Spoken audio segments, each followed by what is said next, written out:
ভাই, প্রবাস জীবনটা আসলে কীরকম, যারা প্রবাসে আছে আর কি, তারাই বুঝবে। তাছাড়া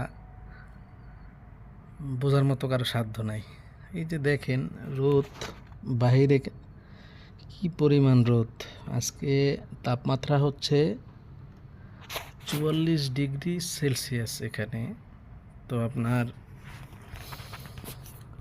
মনে হইতেছে, মানে ফিল হইতেছে প্রায় 52 ডিগ্রি সেলসিয়াসের মতো। তো এই রোদের ভিতরে যদি